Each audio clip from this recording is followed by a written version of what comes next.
Imagine a Vietnam War where the stars and stripes never flew over the battlefield, and instead it was the Union Jack. No B-52 carpet bombings. No American draft riots. Just British troops, SAS commandos, and Commonwealth allies facing the Viet Cong in a very different kind of fight.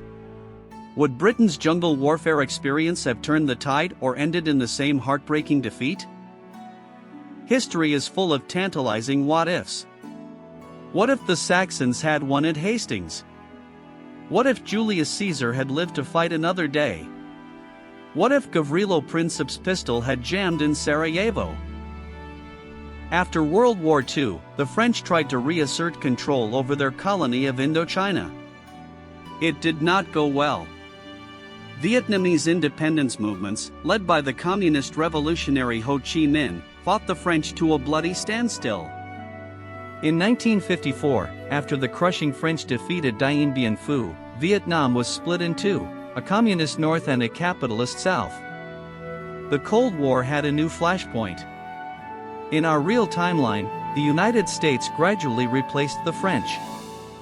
First came advisors, then military aid, and finally combat troops. By 1965 it had become a full-scale war. Over 8 brutal years, the United States deployed millions of soldiers, dropped millions of tons of bombs, and ultimately withdrew in 1973. 2 years later, North Vietnamese forces conquered the South. But imagine a different history. It's 1965. The United States is sitting this one out. Across the Atlantic, leaders in London are watching Southeast Asia with growing alarm. Communism seems to be spreading through the region like wildfire. The British government decides it cannot stand aside. Soon, the Union Jack is raised over another foreign battlefield. This might sound far-fetched, but there is some precedent. Between 1948 and 1960, Britain waged a successful counterinsurgency during the Malayan Emergency. British and Commonwealth forces faced a communist guerrilla movement in dense jungle terrain, remarkably similar to Vietnam. In Malaya, Britain used a style of warfare very different from the American approach in Vietnam. Rather than relying on overwhelming firepower and massive troop surges, the British strategy emphasized precision, intelligence gathering, targeted operations, and winning civilian support. It was more scalpel than sledgehammer. Compare that to the US strategy in Vietnam. America eventually committed about 2.7 million soldiers over the course of the war. Britain, with its far smaller population and military, simply couldn't match those numbers. During the Malayan Emergency, at the height of the conflict, Britain deployed around 40,000 British and Commonwealth troops. The rest of the anti-communist forces, roughly 450,000 personnel, were locals, police, and indigenous militias. In this alternate Vietnam scenario, Britain would likely follow a similar model.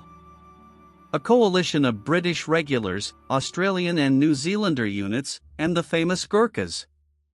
Even with Commonwealth support, troop levels would be nowhere near the American commitment, and that would shape the entire war. The American military measured success largely by body counts in a war without front lines. This led to a brutal war of attrition, massive airstrikes, heavy artillery, and entire villages flattened to eliminate suspected enemy positions. The US dropped more bombs on North Vietnam than it had on Nazi Germany. Britain simply wouldn't have that kind of firepower or the political will to use it. Drawing on their Malayan experience, British commanders would likely pursue a limited counterinsurgency campaign. Careful intelligence gathering. Efforts to win the hearts and minds of the population. Targeted strikes instead of blanket bombing. Back in Malaya, one of Britain's boldest moves was the resettlement of hundreds of thousands of ethnic Chinese villagers. These communities had been a primary recruitment pool for the communist guerrillas. The British moved them into guarded villages surrounded by barbed wire and watchtowers. Families often had to abandon their homes and possessions, many of which were burned to deny the rebels supplies. It was harsh, but these new villages offered running water, electricity, schools, and medical care. The goal was to cut the insurgents off from their civilian support base, and it largely worked. Could Britain try something similar in Vietnam? Perhaps, but with greater difficulty. The Viet Cong recruited from all parts of Vietnamese society, not from a single ethnic minority. Mass relocation would be more complicated, less effective, and far more controversial. Still, the core idea would remain. Isolate the guerrillas, secure the population, and pacify one region at a time, rolling up the map from south to north. British operations would look very different from US search and destroy missions. Instead of huge sweeps backed by helicopters and tanks, Britain would rely on small, mobile units guided by local intelligence.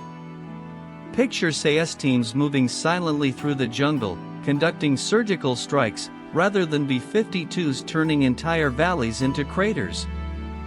Civilian areas would be secured by local police and militias, freeing the military to focus on strategic targets. This clear separation between military and civil responsibilities was something the United States often struggled to achieve. The United States relied heavily on the draft, calling up more than 2 million men, a policy that fueled massive anti-war protests and cultural upheaval. Britain, on the other hand, had ended national service in 1960. In this scenario, it is unlikely the draft would be reinstated. The war would depend on professional soldiers and volunteers. This would cap the size of Britain's involvement but might also limit domestic unrest. There would be no Woodstock, no widespread draft card burnings, just a slow, simmering discontent in Parliament and among the public. Would this strategy have worked? Perhaps. Militarily, the British approach might have led to fewer atrocities, less destruction, and a more stable civilian population. Politically, a smaller, more focused war might have generated less explosive backlash at home. But the fundamental challenge would remain. The Viet Cong in North Vietnamese army were not merely jungle guerrillas. They were a highly motivated force backed by a powerful state. Without total war and massive escalation, even the best counterinsurgency tactics might not have stopped them. In the end, Britain might have found itself in the same trap as the United States, winning tactical victories while slowly losing the strategic war. Prime Minister Harold Wilson, facing rising costs, mounting opposition, and a stagnant economy, would eventually be forced to withdraw. Perhaps the pullout would come a few years earlier or with fewer headlines, but the outcome would likely be the same. Saigon would fall. The North would triumph. The South would disappear. A British-led Vietnam War would almost certainly have been quieter and more precise, with less napalm, fewer bombing campaigns, and more emphasis on intelligence and local partnerships. But the final chapter would remain unchanged. The Vietnam conflict was, at its core, a struggle of political will. The North Vietnamese were willing to pay almost any price for victory. Without an equally overwhelming commitment, even Britain's best counterinsurgency strategy would likely have ended in withdrawal. So, what do you think? Would British tactics have made a meaningful difference, or was the fall of South Vietnam inevitable no matter who led the fight?